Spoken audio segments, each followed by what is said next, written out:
Halo, aku mau disclaimer dulu ya. Video ini terbagi menjadi 2 part karena semua infonya sangat penting dari narasumber kita yang memang kompeten di bidangnya. Jadi sayang banget kalau harus banyak editing dan cut guys. Mohon didengarkan sampai habis ya agar mendapat infonya lengkap dan bantu share ke teman-teman dan keluarga supaya mendapat info yang valid dari narasumber yang terpercaya. Selamat menonton!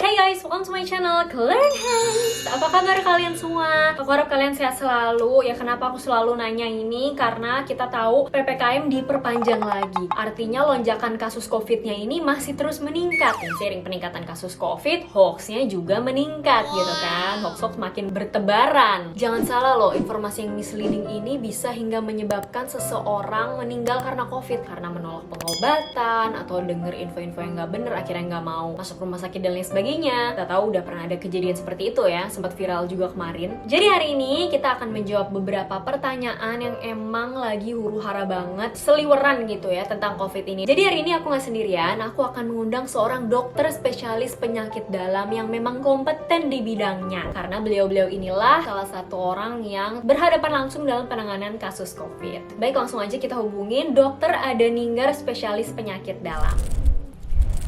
Halo dok, selamat malam dokter. Halo Dokter Klarin, selamat malam. Iya, ini supaya lebih akrabnya kita panggil Dokter Ning aja kali ya dok ya. Siap. Sebelumnya terima kasih atas waktu dan kesempatannya ya Dokter Ning udah mau join sama kita hari ini di sini. Dan terima kasih juga karena Dokter Ning udah sering mengedukasi kita semua mengenai COVID di Instagram beliau. Pasti kalian juga udah pernah dengar Dokter Ning ya dok ya, Instagramnya ya dok. Ya. Nah saat ini Dokter Ning ini sedang praktek di Rumah Sakit Adi Husada Undaan, Rumah Sakit Brawijaya Surabaya, dan beliau juga sedang mengenyam pendidikan subspesialis di Universitas Erlangga RS Dr. Sutomo Surabaya. Luar biasa sekali, Dokter Ning ini benar-benar orang yang tepat untuk kita bertanya tentang info-info COVID guys, begitu. Baik dok, jadi memang Dokter Ning kan sudah sering mengedukasi kita tentang COVID. Nah hari ini kita berharap supaya penonton-penonton di YouTube ini juga ikut dapat mendengarkan informasi dari Dokter Ning mengenai hoax-hoax COVID yang sekarang makin lama kayaknya makin hari ada nambah satu hoax, makin hari nambah lagi satu hoax gitu ya dok ya. Dan saya setuju sekali dengan pernyataannya Dokter Ning di Instagram kemarin ya, bahwa kita sebagai dokter itu tidak hanya bersifat kuratif, tapi kita juga punya tanggung jawab untuk mengedukasi teman-teman semua. Jadi sifatnya preventif juga. Karena ini juga termasuk dalam 4 hal ya dok ya, preventif, kuratif, rehabilitatif, dan promotif. Gitu. Baik, langsung aja Dokter Ning kita bisa mulai bacakan pertanyaannya ya dok. Oke dok, ini untuk pertanyaan pertama yang sering sekali ditanyakan oleh teman-teman semua. Sebenarnya dosis penggunaan vitamin D yang benar tuh bagaimana dok? Karena ada banyak pendapat di antara dokter-dokter. Kemudian juga jika sudah divaksin dok, apakah tetap perlu konsumsi vitamin D? Ini vitamin yang booming selama pandemi ini kalau nggak salah ya vitamin C sama D ya Dokter Klarin. Jadi kita mungkin terbatas bahas itu gitu. Jadi kalau vitamin C itu sebetulnya untuk sehari-hari kebutuhan kita itu sebenarnya nggak banyak ya, cuma 90 sampai 150 mg, dan itu sebenarnya bisa kita dapatkan di makanan sehari-hari seperti sayur, buah, bahkan paprika atau cabai. Itu juga vitamin C-nya cukup tinggi ya, bisa lebih dari 100 mg. Sebenarnya kalau kita suka makan cabai gitu aja sebenarnya sudah cukup ya. Jadi kalau kita minum dosis di atas itu sebenarnya ya nggak apa-apa, tapi akhirnya sisa dosis tersebut tidak terpakai ya, alias tidak bermanfaat juga. Jadi kalau kita butuhnya 150 mg lalu kita minum 500 sampai 1000 mg, ya terlepas ada yang misalnya peningkatan masalah penyerapan segala pasti ada ya faktor-faktor itu, tapi artinya ya kasar-kasarannya saja sisanya kan banyak tuh. Nah itu juga akan dibuang gitu karena kita butuhnya cuma 90 sampai 150 mg. Jadi pada kondisi Anda sehat, artinya Anda bisa makan makanan apapun, tidak ada pantangan-pantangan ya, Anda tidak menderita penyakit tertentu yang tidak pantang-pantang makanan yang tinggi vitamin C, sebetulnya nggak perlu suplemen ya, cukup makan makanan itu sudah memenuhi kebutuhan sehari-hari. Kalau vitamin D ini agak berbeda ya. Jadi vitamin D ini memang dia tidak larut air ya. Jadi kalau ada kelebihan dari vitamin D itu memang bisa terjadi intoksikasi atau dosis toksik atau keracunan kali ya bahasa awamnya gitu. Kalau kita minum vitamin D terlalu tinggi nanti dosisnya bisa sampai dosis toksik. Nah makanya itu untuk vitamin D sebenarnya sebelum minum suplemen kita harus pastikan dulu nih kadar vitamin D darah kita itu apakah memang kurang. Kalau memang kurang atau defisiensi ya istilahnya, itu boleh kita minum suplemen, tapi tetap harus konsultasi dulu ke dokter berapa dosis yang boleh kita minum ya. Dan itu juga vitamin D ini tidak bisa diminum asal aja. Artinya kalau kita minum tanpa konsultasi dengan dokter terus dosisnya beda-beda, terus kita tidak evaluasi rutin, itu kita bisa keracunan nanti kalau ternyata berlebihan. Makanya sebenarnya idealnya itu setelah kita cek kadar vitamin D darah, kita konsultasi ke dokter, nanti akan ada monitornya juga, biasanya tiap 2 bulan. Jadi tiap 2 bulan kita akan dicek lagi kadar vitamin D darah, ada target tertentu. Kalau sudah melebihi target ya stop minumnya gitu. Jadi memang berbeda dengan vitamin C.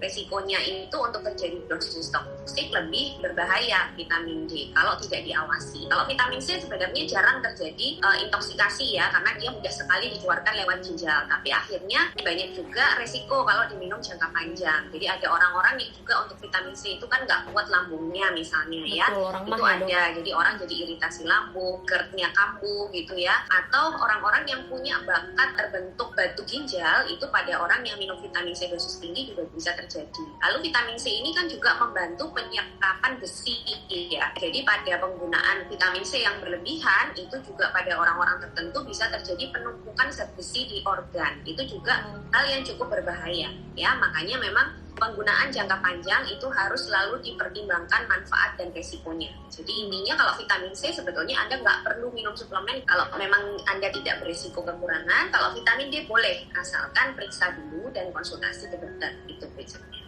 Wow, baik dok. Berarti kalau kita tanya kebutuhan vitamin D tiap orang beda-beda ya dok ya? Nggak ada patokan khusus berarti ya dok? Karena kan belum tentu vitamin D saya dengan vitamin D dokter kadarnya di tubuh tuh sama gitu. Jadi nggak bisa asal memutuskan minum berapa per hari gitu ya dok ya? Benar. Ya, kebutuhannya bisa beda-beda suplemennya nanti ya.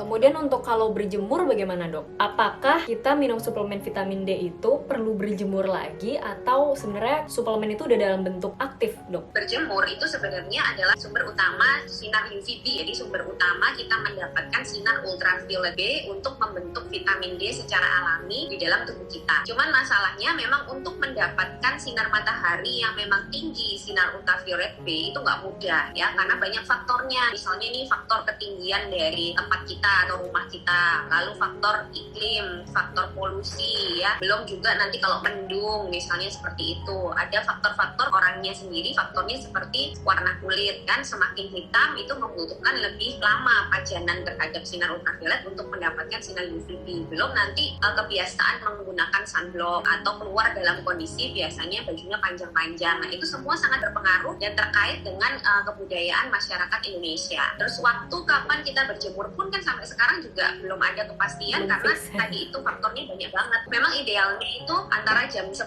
sampai jam 1 siang itu yang paling tinggi karena memang matahari pas di atas kita. Jadi kalau matahari tepat di atas kepala kita itu secara teori memang sinar UVB-nya paling banyak. Tapi kalau kita berjemur jam 12 siang kulit kita tuh bisa terbakar ya. Nah itu kan juga tidak boleh karena dalam jangka panjang ya bisa menyebabkan kanker kulit juga. Akhirnya karena kesulitan kita untuk mendapatkan sinar UVB dari berjemur, mungkin orang-orang akhirnya banyak yang kekurangan vitamin D. Dan sekarang kan trennya juga bekerja itu selalu di dalam ya. Jadi yang aktivitas benar-benar di luar itu kan jarang ya. Itulah trennya. Akhirnya berjemur itu boleh dilakukan, tapi saya rasa kalau misalnya memang kita harus bekerja pagi pulang sore ya tidak akan bisa melakukan berjemur juga ya. Kalau yang seperti itu ya mungkin akan butuh suplemen nantinya seperti itu. Wah luar biasa dok. Baik dok, kemudian pertanyaan selanjutnya dok, bagaimana tanggapan tentang ivermectin dok? Nah ini apakah sudah bisa digunakan dan bagaimana resiko orang-orang yang meminum ivermectin tanpa resep dokter? Oke ya, ivermectin ini memang masih kontroversi. Di satu sisi memang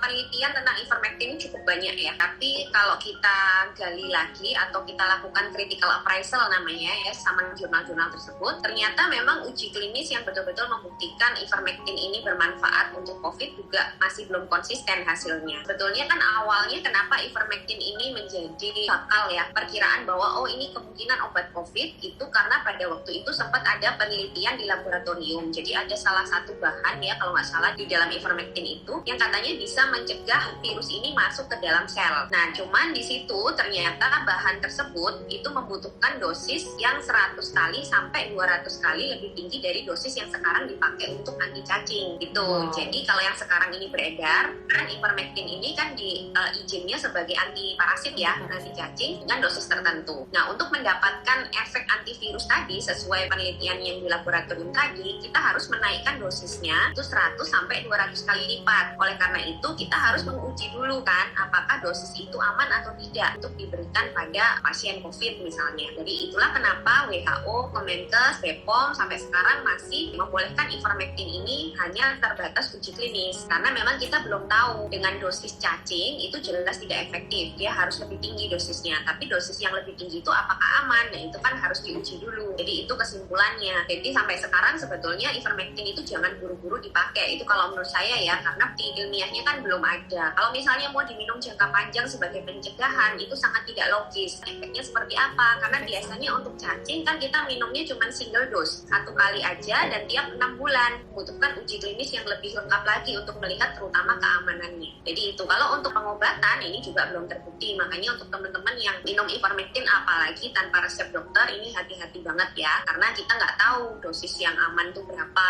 ya. Kalau mau dosis aman ya harus dikonsumsi sesuai dosis obat cacing, tapi ya belum tentu efektif kalau untuk COVID gitu. Nah itu teman-teman semua, karena banyak nih dok yang di WhatsApp grup lah apa bahkan keluarga sendiri juga nanya ini ivermectin perlu beli nggak gitu. Ternyata ini jawabannya, jadi belum disarankan sama sekali ya dok untuk kita beli sendiri, apalagi karena efektivitasnya terhadap COVID pun masih dalam uji klinis begitu ya dok ya.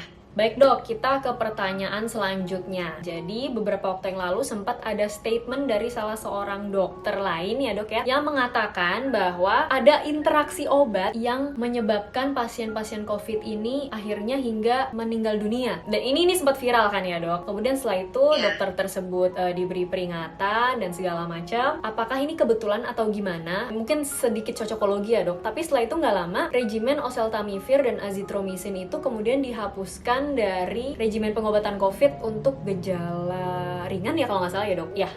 Bagaimana dok tanggapan dokter? Ya oke. Jadi satu dulu ya yang saya tanggepin itu masalah interaksi obat. Jadi memang interaksi obat itu bisa terjadi ya, karena kalau kita minum beberapa obat gitu ya pasti namanya zat kimia, terus kalau ketemu berinteraksi itu bisa terjadi ya. Tapi tentunya interaksi obat yang berbahaya pasti sudah dipertimbangkan. Pada pasien COVID itu kadang kan memang pemberian obatnya cukup banyak ya, karena memang sampai sekarang kita belum punya obat pasti atau obat definitif lah kita bilangnya untuk COVID. Jadi kebanyakan misalnya obat-obat pereda gejala itu diberikan. Dan gejala pasien COVID kan kadang bermacam-macam ya. Jadi kadang ada yang sampai gejalanya itu 5, 6 gejala, 10 gejala. Nah kadang-kadang obatnya yang diberikan juga akhirnya jadi banyak karena tergantung gejalanya kan gitu. Nah sebenarnya yang kemarin itu, kasus kemarin itu untuk interaksi obat itu saya juga sudah pernah menjelaskan ya. Jadi kita tuh sebetulnya bisa mengecek langsung sih kalau obat-obat yang kita minum itu apakah ada interaksi atau enggak. Karena jujur banyak sekali obatnya di seluruh dunia ini ya. Terus kalau kita menghafalkan satu-satu efeknya, kalau masing-masing obat itu interaksi nanti jadi apa, kita nggak mungkin ada yang bisa menghafalkan. Bahkan saya yakin orang farmasi atau orang farmakologi pun tidak akan ada yang bisa sehafal itu, kecuali memang interaksi obat yang harus diwaspadai. Nah itu kita harus hafal. Tapi kalau obat-obat lain interaksinya seperti apa kita nggak pernah. Nah, oleh karena itu kalau di luar negeri ya, negara-negara maju ini biasanya sudah diberikan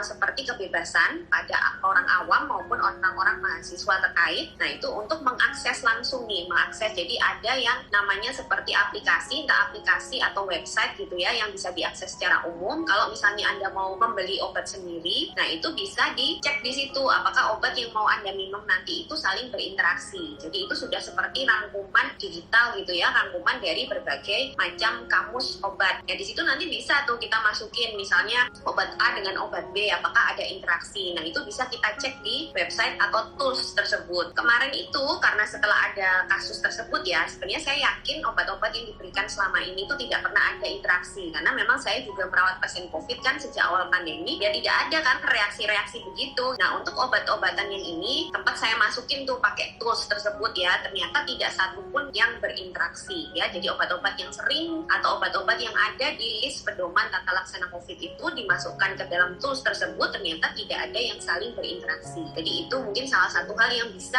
kalian buktikan sendiri, dan itu tools yang sudah diakui dunia, artinya sudah ini ya seperti kamus digital untuk obat-obatan seperti itu bisa dicek sendiri. Lalu yang untuk pedoman tata laksana, nah ini begini ceritanya, sebetulnya pedoman tata laksana ini sudah dirapatkan sejak 3 bulan yang lalu, karena memang waktu itu sudah ada muncul beberapa penelitian ya, bahkan dari WHO pun yang namanya asitromisin ini sudah mulai ditinggalkan, karena asitromisin ini awalnya kan dipakai karena dia itu memiliki efek imunomodulator namanya. Jadi imunomodulator itu adalah efek untuk membooster sistem imun gitu. Jadi efek yang diambil itu adalah efek imunomodulatornya. Tapi di satu sisi dia memang antibiotik ya, jadi memang untuk bakteri. Nah, setelah berjalan beberapa waktu, ternyata resiko terjadinya resistensi antibiotik itu lebih besar dibandingkan manfaatnya. Karena ternyata setelah diteliti atau setelah diuji klinis tidak berbeda outcome-nya antara pasien yang minum asitromisin dan tidak. Sedangkan untuk oseltamivir ini kan sebenarnya antivirus influenza. Nah, antivirus influenza ini dari awal diberikan karena memang kita sulit membedakan gejala flu akibat COVID dan influenza. Influenza di sini bukan artinya flu biasa yang kita 3 hari sembuh ya, itu common cold. Ini virus influenza yang berbahaya, jadi seperti flu babi, flu burung. Nah, itu obatnya adalah oseltamivir. Karena gejalanya mirip, nah waktu itu memang boleh diberikan dan tidak ada interaksi antara oseltamivir maupun asitromisin dengan obat-obatan yang lain. Gitu. Jadi karena aman, jadi boleh diberikan sebetulnya. Nah, karena mempertimbangkan tadi itu, yang pertama mempertimbangkan risiko resistensi antibiotik untuk asitromisinnya, dan untuk oseltamivirnya ini mempertimbangkan bahwa ternyata banyak orang yang menimbun. Akhirnya orang yang benar-benar butuh oseltamivir, orang-orang yang betul-betul sakit influenza beneran itu nggak bisa dapat obat ini. Akhirnya memang dibuatlah suatu pedoman bukan menarik obat ya. Jadi yang sering salah kaprah itu masyarakat menganggap obatnya ditarik karena berbahaya. Padahal enggak. Jadi obat ini, kedua obat ini tetap boleh diberikan asalkan ada indikasi. Jadi misalnya meskipun gejala COVID-nya ringan, tapi kebetulan mungkin dia disertai ada infeksi bakteri yang lain. Jadi kan infeksi bakteri bisa dilihat dari pemeriksaan darah, pemeriksaan dokter. Nah, itu boleh diberikan asitromisin ya. Tapi kalau dulu kan menjadi suatu pakem ya. Pokoknya kalau ringan asitromisin, oseltamivir, jadi kayak paketan gitu ya. Tapi kalau sekarang enggak, kita harus benar-benar melihat indikasinya. Jadi hanya seperti itu saja sebetulnya, dua obat ini tidak dicoret dan tidak juga ditarik, tapi lebih dipersempit indikasinya. Dan kebetulan memang rilisnya setelah orang timingnya ini pas gitu ya dok. Jadi momennya memang pas gitu, padahal tanda tangan dari kelima organisasi profesi itu sudah seminggu sebelum orang ini masuk TV. Cuman rilisnya memang kebetulan habis jadi, gitu. cocokologi ini timingnya berarti ya dok ya.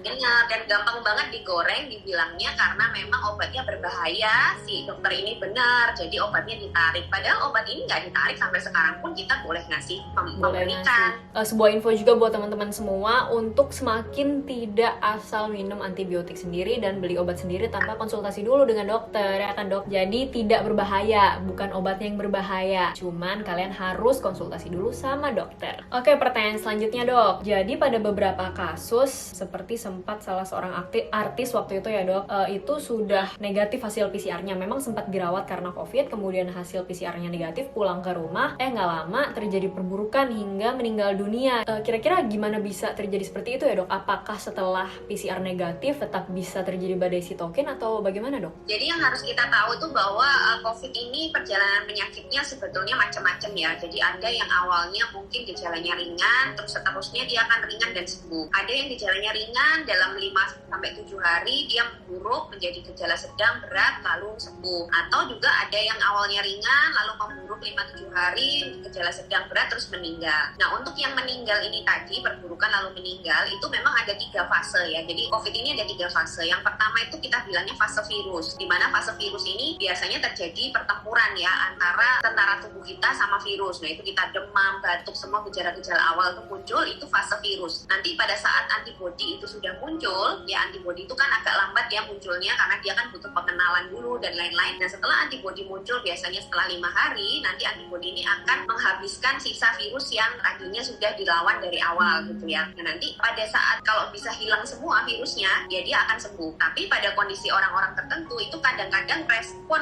awalnya pun, respon tentara tubuh di awal itu tidak baik. Jadi virusnya itu masih banyak. Jadi pada saat antibodi muncul, tuh virusnya juga masih sangat banyak. Akhirnya tubuh merasa itu adalah suatu ancaman. Jadi tubuh itu kayak memberikan reaksi yang berlebihan akhirnya. Jadi bisa masuk ke keradangan yang super-super berlebihan. Jadi anggap aja misalnya sisanya virus tuh cuma 10, tapi karena tubuh itu merasa 10 itu banyak, dia tuh mengeluarkan tidak hanya tembakan ya. Sebenarnya kalau 10 tuh kita tembak satu-satu mati. Tapi karena si tubuh ini merasa ini masih banyak, dia mengeluarkan bom. Nah bom ini dibomkan ke virusnya bisa mati. Tapi rumah atau istilahnya tubuh manusianya juga ikut rusak. Karena bom ini kan merusaknya, efek kerusakannya juga besar, luas ya. Dan disitulah yang namanya badai sitokin. Jadi virus ini sebetulnya viral loadnya sudah turun karena memang dihancurkan oleh keradangan yang berlebihan ini. Tapi keradangan yang berlebihan ini merusak hampir seluruh organ tubuh kita termasuk pembuluh-pembuluh darah kita. Akhirnya muncul yang namanya pembekuan darah. Itu karena itu. Jadi karena keradangan yang berlebih di mana luka-luka itu harus ditempelkan dengan pembekuan darah. Nah, itu akhirnya berlebihan karena lukanya di mana-mana. Akhirnya pembekuan darahnya semakin banyak, kalah cepat dengan jadi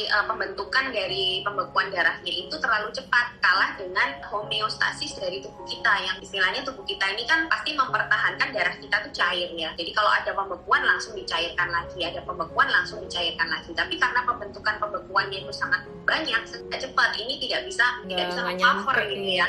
Jadi nggak bisa menyeimbangkan lagi. Tetap akhirnya lebih banyak pembekuan lagi. Nah biasanya orang-orang yang sudah sampai ke fase ini itu kalau di swab sudah negatif karena viral load-nya memang sudah turun. Nah pada kondisi-kondisi yang memang orang-orang COVID ini sempat memberat, harusnya kita nggak boleh lengah. Meskipun swab PCR-nya sudah negatif, keradangan dari sisa bom ini biasanya masih ada. Nah ini dia tetap akan melukai pembuluh darah, membentuk pembekuan darah itu terus ya selama keradangan itu masih terjadi. Makanya harusnya orang yang sudah swab PCR negatif dan sempat bergejala berat ini tidak boleh langsung dilepas. Jadi ada monitor-monitornya. Jadi kondisi-kondisi atau parameter keradangannya itu harus dimonitor. Misalnya D-dimer, CRP ya itu harus dimonitor kalau bisa tiap 3 hari. Nah itu yang terjadi biasanya kalau tidak diawasi sama sekali. Kalau D-dimer ini tinggi, bekuan darah itu semakin besar, dia bisa menyumbat pembuluh darah vital. Misalnya di paru-paru, tiba-tiba orangnya sesek terus meninggal. Kita sebutnya emboli paru. Atau misalnya di jantung, tiba-tiba orangnya serangan jantung, itu juga bisa. Atau di otak, orangnya tiba-tiba stroke. Nah itu kebanyakan yang terjadi setelah swab PCR negatif. Makanya yang selalu saya tekankan itu sebetulnya kalau kita mencari kesembuhan COVID itu jangan dilihat dari PCR negatif saja, tapi semuanya harus dilihat. Jadi parameter keradangannya juga harus dipastikan sudah reda, orangnya sudah nggak ada gejala gitu ya, itu baru disebut sembuh. Berarti memang harus kita lihat dari gejala klinisnya selama dia sakit ya dok ya. Kalau memang ada mengarah ke berat, wah ini berarti harus dipantau lebih lanjut. Oke, jadi ya, predisposisinya lebih ke gejala klinisnya gitu ya dok ya. Ya betul. Wow, luar biasa sekali. Sekarang saya paham dok. Oke. Kemudian kita ke pertanyaan selanjutnya. Nah, ini saya sendiri juga penasaran sih ya dok ya. Jadi kemarin-kemarin tuh ada yang namanya self swab dok. Self swab dan ternyata swabnya itu adalah swab nasal. Sedangkan yang selama ini kita tahu kan gold standarnya di nasofaring ya dok, di sampai mentok ke belakang gitu ya dok. Bagaimana menurut dokter, tanggapan dokter, apakah akurasinya tuh sama? Karena kalau nasal kan berarti cuma di sini aja nih guys, di lubang hidung aja. Sedangkan nasofaring harusnya bener-bener sampai ke belakang begitu dok. Iya, jadi kalau dari positivity rate ya kita sebutnya, jadi berapa sih kemungkinan kita mendapatkan hasil positif gitu dengan berbagai lokasi swab gitu ya. Jadi sebenarnya yang nasal ini ada alatnya khusus, sebetulnya memang ada alat yang namanya swab nasal ya. Dan ini sudah dipakai untuk swab mandiri di beberapa negara maju yang saya tahu dengan merek tertentu yang memang sudah divalidasi ya. Nah di sana itu memang dianjurkan orang-orang itu melakukan swab mandiri untuk mempercepat testing dan tracing juga, dan juga untuk mengurangi paparan ya orang itu supaya nggak berkerumun, nggak harus paparan untuk ngambil sampel. Nah, untuk di Indonesia sendiri, alat untuk mandiri swab nasal ini setahu saya belum ada yang divalidasi. Karena biasanya kalau ada alat yang diimpor dari luar lalu diedarkan untuk resmi gitu ya, itu pasti akan melewati validasi dari Balitbangkes. Dan validasi ini dilakukan tiap 3 bulan, jadi kayak ada kontrolnya gitu ya. Nah, biasanya setelah itu perkumpulan dokter patologi klinik akan membuat seperti tutorial atau algoritma caranya untuk melakukan swab dan lain-lain. Nah, sampai sekarang itu belum ada sampai ke sana. Tapi kalau misalnya digunakan secara umum ya kita harus pertanyakan juga validasinya ya, akhirnya kan di situ, karena kan merek itu juga banyak dan merek itu kan harus disaring baru kalau memang memenuhi syarat baru dia diedarkan gitu. Jadi ini makanya kenapa sekarang sepertinya belum direkomendasi, karena saya belum lihat rekomendasi dari Kemenkes juga, belum ada rekomendasi dari PDS Paklin juga. Jadi asumsi saya ya mungkin dia belum divalidasi juga. Tapi kalau itu alat memang dipakai oleh orang yang ahli, terus dipakai laboratorium yang memang mungkin sudah kredibel, ya itu mungkin aja lebih valid ya, karena kan nanti yang baca juga dokter gitu loh. Yang penting tuh interpretasinya, jangan sampai interpretasinya salah hanya karena lihat hasil negatif langsung menyimpulkan sendiri. Nah itu yang bahaya. Ya jadi PCR pun, antigen pun, meskipun itu sudah alat-alat yang valid, tapi kalau kita interpretasinya sembarangan tetap akan jadi nggak valid gitu kan. Jadi intinya adalah bagaimana kita menginterpretasi, tetap konsultasi ke dokter. Wah iya nih dok, penyakitnya orang Indonesia nih suka jadi dokter-dokteran sendiri soalnya dok. Oke dok. Nah dok,